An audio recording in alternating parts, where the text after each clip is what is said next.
Stick around to the end of this video for a special message.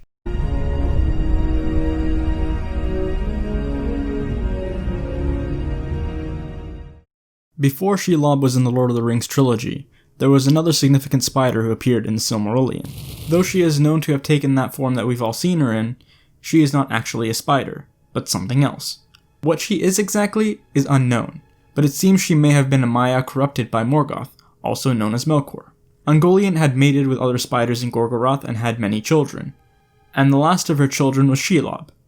This may explain the questionable choice of turning Shelob into a shape-shifting woman in Shadow of War, which of course is non-canonical, because according to the game, Ungoliant is not technically a spider, and therefore that means Shelob isn't either. But in the actual lore, this isn't the case. Morgoth sought revenge on the other Ainur, and had found Ungoliant starving, so he recruited her to drain the light of the two trees of Valinor. But since she was still so hungry, he allowed her to have a lot more of everything, including the wells of Varda. Once the Valar were alerted, the two had to escape Valinor and head to Middle-earth. This event had been called the Darkening of Valinor. Once they had, Ungoliant was still very hungry, and what she had was still not enough to satiate her cravings, so Morgoth gave her the gems of the Noldor, but refused to give her the Silmarils, which was all that was left of the light of the two trees. And its power was so great, and Morgoth desired this power for himself, while she was still hungry and thought this denial was an act of betrayal and had now planned to devour him instead. She entangled him in her webs. There was no escape for Morgoth. Her power was now so immense, due to drinking the light of the two trees dry, that she would have been successful in devouring him. But the Balrogs heard his cry. Why?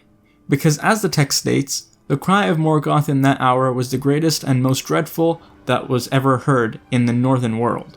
The mountains shook, and the earth trembled, and the rocks were riven asunder. Deep in the forgotten places, that cry was heard. Now, the Balrogs had risen along with their whips of fire. Had it just been one or two, perhaps she could have also destroyed them, but there were many, and it had overwhelmed her. Thus, she had made her escape, and fled to the mountains of Gorgoroth, where she had mated and had the children, as I had mentioned earlier.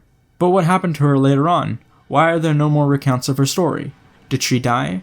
And if so, how? It's not clear, but it's suspected that in the desperation of still being hungry, she had eaten herself. Hey guys, as you can see, I have started a Patreon page. Now I am using this page as a support, as I am not yet monetized, and it is not needed. Everything will remain free on this channel. You'll just be granted access to some exclusive content. Now, I didn't want to make it too exclusive to alienate people who can't afford this, but it does help support the channel a lot. Now I've created 3 tiers, one for human, one for dwarf, and one for elf. All 3 tiers include exclusive bonus Discord emojis, which will grant access to additional emojis aside from the ones that are already put up on the server. And with each tier, you also get additional emojis to the previous tier. As for right now, I have only created 3 emojis. I'm still working on them. I will let you guys know and put out an update of some sort as to when I've got those finished, but that is what I'm including for that. You'll also gain access to patron-only Discord channels. So there will be certain channels that not everyone can access, but you have access to. I also have plans for the future as to what I'm going to do with those, but we will wait and see what happens with that. And for Tier 2, you will be getting a 10% discount code off of all merch. And with Tier 3, you will be getting 20% off discount code of all merch. So you can cop shirts like this for a very decent price. Now again, I just want to say I appreciate all the support that you have already given me. I will continue to try putting out as much content as I can. And as always, until our next meeting, I bid you farewell.